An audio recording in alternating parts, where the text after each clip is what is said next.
قائد اعظم جو ہے نا وہ ہمارے رول ماڈل تھے، ہمارے رول ماڈل ہیں اور ہمارے رول ماڈل ہمیشہ رہیں گے، کیونکہ ان کے جو اصول ہیں، جو ان کے نظریات ہیں، جو ان کی فکر ہے، وہ آج بھی زندہ ہے، آج بھی ریلیونٹ ہے۔ مگر قائد اعظم نے ساری زندگی کبھی نہ کسی آئین کو، نہ قانون کو، نہ کسی ضابطے کو کبھی نہیں توڑا، اور ایک دن بھی انہوں نے جیل نہیں کاٹا۔ بسم اللہ الرحمن الرحیم۔ آج ہم علی گڑھ انسٹیٹیوٹ آف پولیٹیکل لیڈرشپ کی طرف سے قیوم نظامی صاحب کے ساتھ موجود ہیں اور پاکستان کی تاریخ پہ ایک نظر دوڑائیں گے کہ یہ سفر ہمارا کہاں سے شروع ہوا، کہاں ہم اس میں ڈی ٹریک ہو گئے، آج ہم کہاں کھڑے ہیں اور مستقبل ہم یہاں سے کیا دیکھتے ہیں اور کیسے اس کو بہتر کر سکتے ہیں۔ نظامی صاحب کسی تعارف کے محتاج نہیں، 80 سال قریباً عمر میں بھی روزانہ 10 گھنٹے کام کرتے ہیں، نیک نام سیاستدان جن کو ہم پاکستان میں انگلیوں پہ گن سکتے ہیں، محقق ہیں، مفکر ہیں، دانشور ہیں۔ نظامی صاحب بہت شکریہ آپ کے وقت کا۔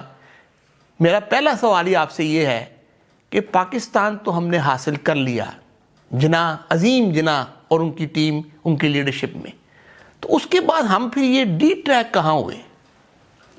بہت شکریہ شہراد الطاف صاحب، میں آپ کا بھی اور علی گڑھ انسٹیٹیوٹ آف پولیٹیکل لیڈرشپ اس کا بھی میں شکریہ ادا کرتا ہوں کہ آپ ایک بہت اچھے مشن کے لیے کام کر رہے ہیں اور آپ یہ چاہتے ہیں کہ پاکستان کے اندر کوئی نئی لیڈرشپ پیدا ہو، اور وہ لیڈرشپ ایسی ہو جو نظریہ پاکستان کے ساتھ جڑی ہوئی ہو، جو قائد اعظم اور علامہ اقبال کا جو فلسفہ ہے، جو فکر ہے، اس کے ساتھ وہ جڑی ہوئی ہو، تاکہ وہ بہتر کردار ادا کر سکے، قوم کو بہتر طور پر لیڈ کر سکے۔ یہ جو آپ نے سوال اٹھایا ہے، میں سمجھتا ہوں کہ یہ بہت ہی اہم سوال ہے اور یہ ہمارے لیے بڑا لمحہ فکریہ ہے، اور یہ آج کا جو نوجوان ہے اس کو اس سوال پر غور کرنا چاہیے کہ ہم کہاں سے شروع کیا، ہم نے آج کہاں ہم پہنچ گئے ہیں۔ ہم نے قائد اعظم سے شروع کیا اور آج کی جو لیڈرشپ ہے، میں نام نہیں لیتا کہ وہ دل ازاری نہ ہو کسی کی، لیکن آپ دیکھیں کہ کہاں پر لیاقت علی خان، کہاں پر وہ قائد اعظم، اور کہاں پر آج کے جو لیڈر ہیں، کوئی کمپیریزن ہی نہیں ہے۔ یہ مسئلہ ہے، ایک تو قیادت کا زوال ہے جو ہمیں اس وقت نظر آ رہا ہے، اور یہی فرض آپ پورا کرنا چاہتے ہیں کہ نئی قیادت لانا چاہتے ہیں کہ جو شخصیت پرست نہ ہو۔ اب قائد اعظم کے بارے میں کیونکہ آگے ان کی سالگرہ کا دن بھی آ رہا ہے 25 دسمبر کے حوالے سے، تو میں 2-3 چیزیں ضرور کہوں گا کہ وہ قائد اعظم جو ہے نا وہ ہمارے رول ماڈل تھے، ہمارے رول ماڈل ہیں اور ہمارے رول ماڈل ہمیشہ رہیں گے، کیونکہ ان کے جو اصول ہیں، جو ان کے نظریات ہیں، جو ان کی فکر ہے، وہ آج بھی زندہ ہے، آج بھی ریلیونٹ ہے، اور آج بھی ضرورت ہے کہ ہم اس کی طرف رجوع کریں۔ اور وہ کیا تھی کہ وہ امانت، دیانت، صداقت، یہ جو 3 چیزیں تھیں، اس کے اوپر قائد اعظم نے اپنی شخصیت کی تعمیر بھی کی، اپنی جو تحریک ہے مسلم لیگ اس کو بھی تعمیر کیا، اور پھر اس کا رزلٹ بھی آپ نے دیکھ لیا۔ جی بالکل۔ اگر خدا خواستہ جو قائد اعظم ہے وہ بد دیانت ہوتے جیسے آج کے لیڈر ہیں، کرپٹ ہوتے، تو پاکستان نہیں بن سکتا۔ نہیں بن سکتا۔ پاکستان جو بنا ہے وہ اس لیے بنا ہے کہ وہ قائد اعظم کی شخصیت جو ہے وہ بڑی زبردست تھی، اور انٹیگریٹی ان میں بڑی تھی، اور ان میں یقین محکم بڑا تھا۔ مثال کے طور پر میں آپ کو بتاتا ہوں کہ جب انہوں نے کہا کہ ہم پاکستان بنائیں گے، تو کانگریس کے لیڈروں نے کہا کہ mister Jinnah this is impossible dream, تو قائد اعظم نے کہا کہ امپاسبل کا تو لفظ ہی میری ڈکشنری میں نہیں ہے۔ اتنا یقین محکم تھا نا، کنوکشن۔ تو یہ ہاں کنوکشن۔ تو بات کیا ہے کہ انہوں نے سرمایہ کو دخل نہیں ہونے دی، جب تک وہ گورنر جنرل کی حیثیت سے آپ دیکھ لیں یا پہلے مسلم لیگ کے قائد کی حیثیت سے دیکھ لیں، انہوں نے سرمایہ کو پالیٹکس میں داخل نہیں ہونے دی۔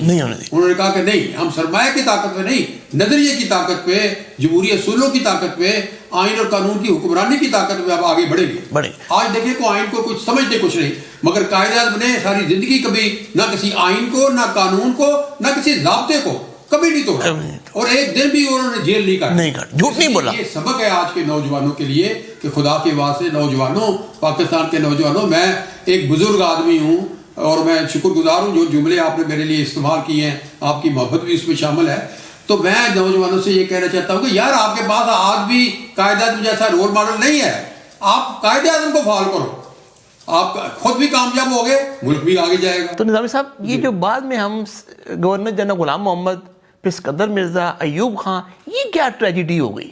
یہ اصل میں بڑی ایک تحقیق طلب چیز ہے جس میں کافی تحقیق کی ضرورت ہے، کیونکہ میں ایک تحقیق کا آدمی ہوں, میں نے کچھ کتابیں ریسرچ کی ہے, جیسے کہ آپ جانتے ہیں قائد اعظم بحیثیت گورنر جنرل بڑی پاپولر بھی ہوئی, وہ کتاب میں نے لکھی.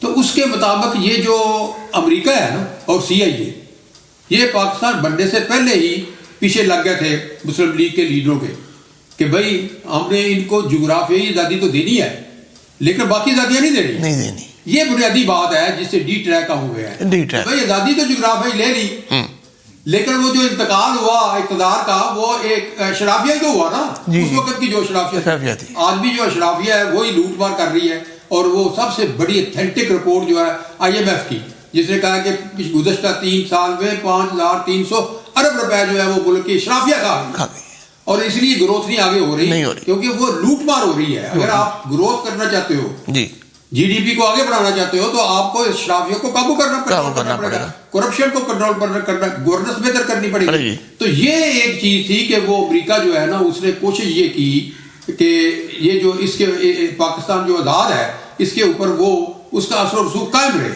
چنانچہ وہ جو آزادی کے بعد 1 سال قائد اعظم نے کوشش کی اور ایک بڑا اچھا کامیاب ماڈل پیش کیا. حالات بڑے مشکل تھے, مہاجرین کا مسئلہ بڑا گمبھیر تھا, فائنانس کا مسئلہ تھا, اور سیاسی ادارے نہیں تھے, نہ ہی کوئی سرکاری ادارے تھے.